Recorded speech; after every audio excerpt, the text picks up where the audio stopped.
लक्ष्मी जी दोबारा प्राप्त हों, क्योंकि इसी काल में मां लक्ष्मी ने भगवान नारायण को छोड़ दिया था।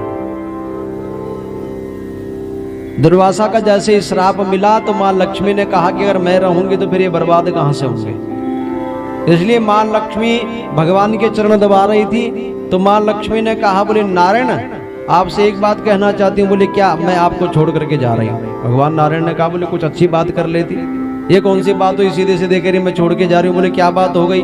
अरे बोले बात क्या, आप तो परिवार की इज्जत का बिल्कुल भी ख्याल नहीं रखते हो। बोले इज्जत कौन सी मैंने दांव पे लगा दी? बोले उस दिन जिस दिन आप शेष सैया पर विराजमान थे, मैं आपके पैर दबा रही थी और इतने में भृगु ऋषि दौड़ते हुए आए और आपकी छाती पर एक जोर की लात मारी। उस दिन, वो दिन याद है आपको? बोले हाँ याद है। तो आपको नहीं लगता उस दिन कुछ गड़बड़ हुआ है? भगवान कहते हैं हाँ। बोले लगता तो है। मैंने तो उसी समय भृगु ऋषि को कह दिया था कि देखो कहीं पैर में मोच माच तो नहीं आ गई। अरे बोले मेरे भोले स्वामी, मैं उस बात के अगला लात मारा, आप कह रहे हो कि पैर में मोच नहीं आई। अरे लोग कहते हैं कि लक्ष्मी का पति तो लात खोर है, लात खाता रहता है लोगों की। और बोलिए ये पार्वती भी कई बार आकर के बोल करके गई और ये अरे बोले पार्वती ने तुझे क्या कहा, तू इतने बड़ा बात बना दी तूने। बोली नहीं नहीं नहीं, मैं ये तो मेरा अपमान है और सब कहते हैं कि देखो लक्ष्मी के पति ने लात खाई है, लात खाई है, इसलिए मैं नहीं रहूंगी और मैं आपको छोड़ करके और अपने समुद्र में जाकर के समा रही हूँ। माँ लक्ष्मी ने भगवान नारायण को छोड़ा। एक बारी और भी मां लक्ष्मी ने श्राप दे डाला था भगवान नारायण को।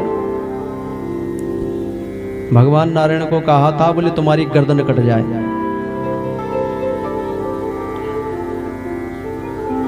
और बात इतनी सी थी कि भगवान कटाक्ष में हंस पड़े थे। मां लक्ष्मी श्रृंगार कर रही थी तो भगवान कटाक्ष में हंस पड़े।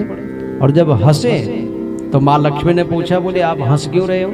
बोले नहीं नहीं वैसे ही। बोले नहीं नहीं बताओ हंस क्यों रहे? अरे बोले वैसे ही हंस पड़ा, हंसना भी कोई गुनाह है क्या? नहीं नहीं हंसे क्यों? अब भगवान कुछ नहीं जवाब दे पाए तो मां लक्ष्मी ने आक्रोश में आकर के कहा, बोले किसी स्त्री के ऊपर ऐसा हंसते हो, कटाक्ष करते हो, तो मैं श्राप देती हूं तुम्हारी गर्दन कट जाए।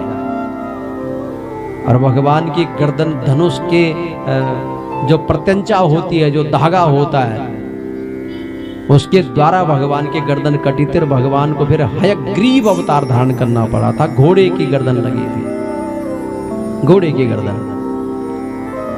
तो मां लक्ष्मी जब निकली है तो फिर इधर भगवान भी लक्ष्मी के विहीन हो गए बेचारे और इंद्र भी राज्य से गिर गए।